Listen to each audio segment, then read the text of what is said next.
Friends మీకు ఒకటి తెలుసా, సర్వపిండితో కాంబినేషన్ ఇంకొక కాంబినేషన్ సూపర్ టేస్టీగా ఉంటుంది. ఆ కాంబినేషన్ ఏంటో తెలుసా నీకు? చక్కెర. ఫ్రెండ్స్, సర్వప్పని ఇష్టపడని వారంటూ ఎవరు ఉండరు. అందరికీ ఇష్టమే ఈ సర్వప్ప అంటే. ఈ సర్వప్పని చల్లని వాతావరణం ఉన్నప్పుడు వేడివేడిగా ఇంట్లో కరకరలాడే విధంగా చేసుకొని తింటే ఆ మజానే వేరబ్బా. ఈ కరకరలాడే సర్వప్ప ఎంతమందికి ఇష్టమో లైక్ కొట్టండి, అలాగే కామెంట్ కూడా పెట్టండి. Hi hello friends, welcome back to our YouTube channel అన్షితో లక్కీ. ఫ్రెండ్స్, ఈరోజు ఈ వీడియో వచ్చేసి మనం అయితే సర్వప్పని చేయబోతున్నాము. అదే సర్వపిండి అండి. సర్వపిండి అయితే చేసుకొని ఈరోజు అయితే తినబోతున్నాము. కాబట్టి మనం అయితే ఈరోజు ఈ వీడియోలో సర్వపిండి అయితే చేయబోతున్నాం. దానికంటే ముందు ఫ్రెండ్స్, మన ఛానల్లో చాలా వీడియోస్ ఉన్నాయి. ఈటింగ్కి సంబంధించిన వీడియోస్, గేమ్కి సంబంధించిన వీడియోస్, చాలా వీడియోలు ఉన్నాయి. ఇంతవరకు ఎవరైనా మన వీడియోస్ని చూడకపోతే మన ఛానల్లోకి వెళ్ళి ఒకసారి చెక్ చేసుకోండి. మన ఛానల్లో చాలా వీడియోలు ఉన్నాయి, తప్పకుండా వాటిని కూడా చూడండి. మీకు నచ్చితే మన ఛానల్ని సబ్స్క్రైబ్ చేసుకోండి, అలాగే బెల్ అనే ఐకాన్ని ఆల్ అనే ఆప్షన్లో పెట్టుకోండి. ఎందుకంటే మేము ఎప్పుడైనా వీడియో అప్లోడ్ చేసినప్పుడు మీకు నోటిఫికేషన్ వస్తుంది. మరి ఇంకెందుకు ఆలస్యం ఫ్రెండ్స్, మనం సర్వప్పనైతే రెడీ చేసుకుందామా? పదండి. మరి సర్వప్ప తయారు చేసే విధానంలో భాగంగా ముందుగా మనము వీడియోలో చూపించిన విధంగా ఉల్లిగడ్డలు తీసుకొని సన్నగా నిలువుగా కట్ చేసుకోవాలి. సర్వప్పలో ఉల్లిగడ్డ లేకపోతే టేస్ట్ అనేది ఉండదు. అందుకే సర్వప్పలో తప్పనిసరిగా ఉల్లిగడ్డ అయితే వేసుకోవాల్సిందే మనం.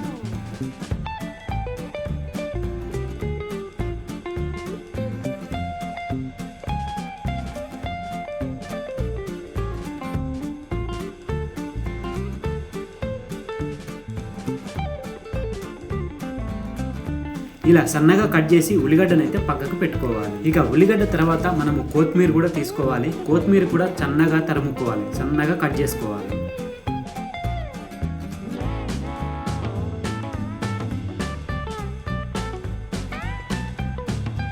దాని తర్వాత కలిమాకు కూడా తీసుకొని దాన్ని కూడా సన్నగా కట్ చేసుకోవాలి.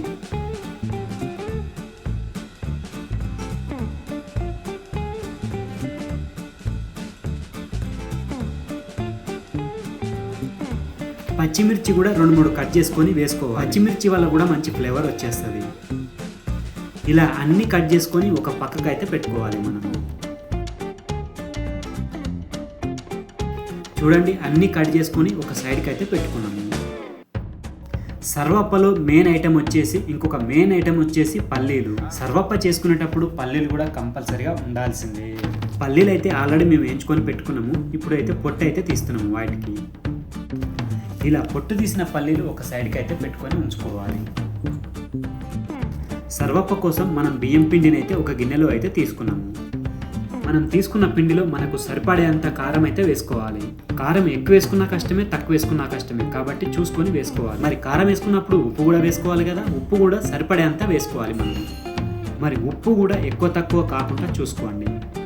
మరి ఈ సర్వప్పలో మెయిన్ ఐటెం ఇంకొక ఐటెం వచ్చేసి తెల్ల నువ్వులు. సర్వప్పలో ఈ తెల్ల నువ్వులు కూడా కంపల్సరిగా వేసుకోవాల్సిందే. తెల్ల నువ్వులు వేసుకున్న తర్వాత కొంచెం జీలకర్ర కూడా వేసుకోవాలి మనం. ఇవన్నీ వేసుకోకుండా సర్వప్ప చేరదా అని మీకు డౌట్ ఉండొచ్చు, కానీ చేయొచ్చు, కానీ టేస్ట్ అయితే ఉండదు. టేస్ట్ కోసం ఇవన్నీ వేసుకోవాల్సిందే మనం. ఇవన్నీ వేసుకొని సర్వప్ప చేస్తేనే అదొక పర్ఫెక్ట్ సర్వప్ప లాగా ఉంటుంది. తెల్ల నువ్వులు, జీలకర్ర వేసుకున్న తర్వాత అల్లం పేస్ట్ కూడా వేసుకోవాలి. ఇప్పుడు చెప్పిన ఐటెంలో ఏది తక్కువైనా టేస్టీగా అయితే అనిపించదు అంతా, కాబట్టి ఇవన్నీ మనం వేసుకుంటేనే బెటరు.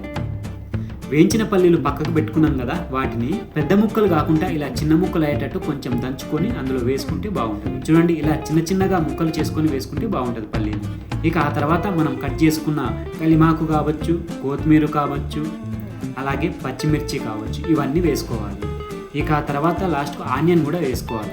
ఆనియన్ని ఇలా పిసికి వేసుకుంటే బెటర్గా ఉంటుంది. మనం ముక్కలుగా కోసినప్పుడు అన్నీ అతుక్కొని ఉంటాయి. ఇలా పిసకడం వల్ల ఒక్కొక్కటి విడిగా అయిపోతాయి. ఇలా విడిగా అయిన ఉల్లిగడ్డ వేసుకుంటే అంతటా కలిసిపోతుంది.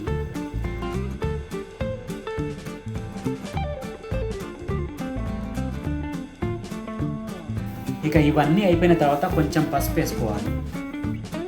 ఇక పసుపు వేసుకున్న తర్వాత వాటర్ పోయకుండా ఫస్ట్ అయితే అంతటా ముద్దలాగా పిసికేసుకోవాలి, అన్నీ కలిసేటట్టు.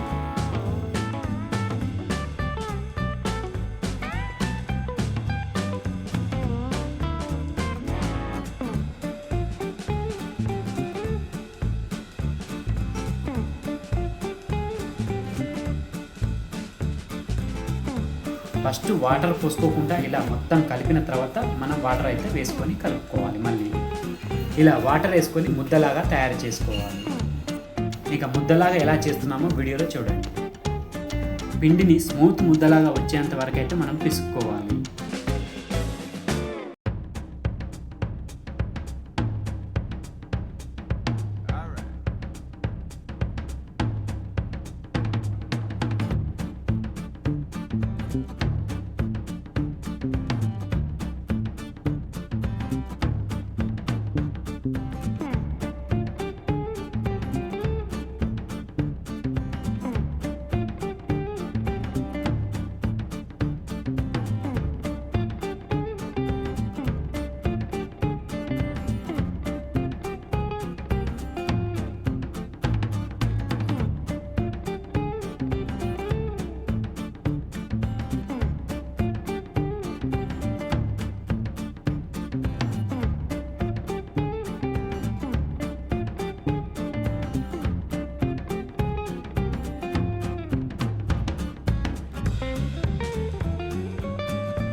చూడండి ముద్ద ఎంత స్మూత్గా వచ్చిందో, అంత స్మూత్గా వచ్చేంత వరకు అయితే మనం కలుపుకుంటే సరిపోతుంది.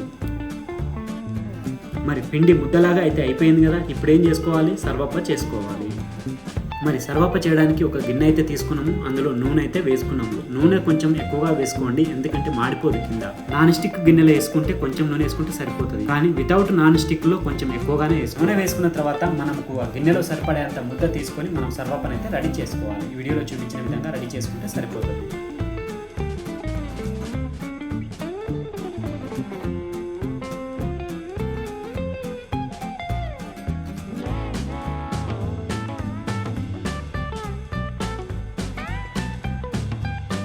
చూడండి ఎంత బాగా వచ్చిందో, రౌండ్గా సూపర్గా వచ్చింది. ఇలా రౌండ్గా వచ్చేంత వరకు చేసుకుంటే సరిపోతుంది. సర్వప్ప రెడీ చేసిన తర్వాత ఇలా మధ్య మధ్యలో హోల్స్ పెట్టాలి. ఇలా హోల్స్ పెట్టడం వల్ల ఏమవుతుందంటే మనకు కింద నూనె ఉంటుంది కదా, ఆ నూనె అనేది ఆ హోల్స్లోకి వచ్చేది. అలా చేయడం వల్ల సర్వప్ప కిందగానే కాదు పైన కూడా మంచిగా కాలుతుంది. మరి నెక్స్ట్ ఏంటి? కాల్చుకోవాలి కదా, మనం స్టవ్ మీద పెట్టి అయితే కాల్చేద్దాం సర్వప్పని. మరి సర్వప్పను కాల్చుకునేటప్పుడు మనం గ్యాస్ని అయితే ఊటగా పెట్టుకోవద్దు. సారీ ఫ్రెండ్స్, ఊటగా అంటే హైలో పెట్టుకోవడం. మనం గ్యాస్ని హైలో పెట్టుకొని కాల్చినాం అనుకో మాడిపోతుంది. అందుకని గ్యాస్లో అయితే మీడియంలో పెట్టుకొని కాల్చుకోవాలి. మరి స్టవ్ ఆన్ చేసిన తర్వాత కొద్దిసేపు అయితే కాలాలి కదా, దానికోసం అయితే మనం పైనంగా ఒక మూత పెట్టుకుంటే సరిపోతుంది. చూసిరు కదా ఫ్రెండ్స్ ఎంత బాగా కాలుతుందో. ఇంకా పూర్తిగా కాలలేదు, సగం వరకు అయితే కాలింది. ఇంకా కొద్దిసేపు ఉంచుకుంటే సరిపోతుంది. చూడండి ఫ్రెండ్స్, చాలా చక్కగా కాలింది. ఇప్పుడైతే కంప్లీట్ అయిపోయింది. హాయ్ ఫ్రెండ్స్, మా పాప నేను వీడియో తీస్తున్నా, మా మిస్సెస్ అయితే సర్వప్పని చేస్తుంది. చూడండి ఫ్రెండ్స్, మంచిగా కాలింది. మనం ప్లేట్లోకి సర్వ్ చేసుకునే ముందు సర్వప్ప కాలినప్పుడు మనకు నూనె అనేది ఉంటుంది కదా, నూనె లేకుండా మనం ఒక గంటలోకి తీసుకొని సర్వప్పకు ఏమైనా ఆయిల్ ఉందనుకోండి, ఆ ఆయిల్ కిందికి కారిపోతుంది. ఇలా వీడియోలో చూపించిన విధంగా గంట మీద ఇలా సగం వరకు పెట్టుకున్నామనుకో, ఆయిల్ ఏమన్నా ఉంటే కారిపోతుంది కిందికి. ఇక ఇప్పుడు ప్లేట్లోకి అయితే సర్వ్ చేసుకున్నాము. చూడండి,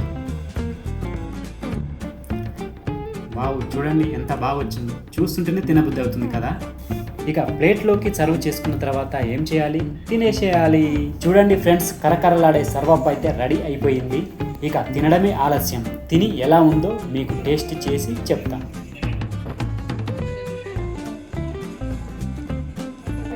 ఫ్రెండ్స్, మీకు ఒకటి తెలుసా? సర్వపిండితో కాంబినేషన్, ఇంకొక కాంబినేషన్ సూపర్ టేస్టీగా ఉంటుంది. ఆ కాంబినేషన్ ఏంటో తెలుసా నీకు? చక్కెర. 3 రోజులు వస్తుంది. ముందుగా చెప్పినావా? ఇది దవడం వస్తుంది.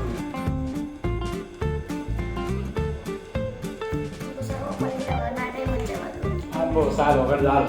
రెండో తినలేము ఫ్రెండ్స్, ఒకటి తినడానికే సరిపోతుంది.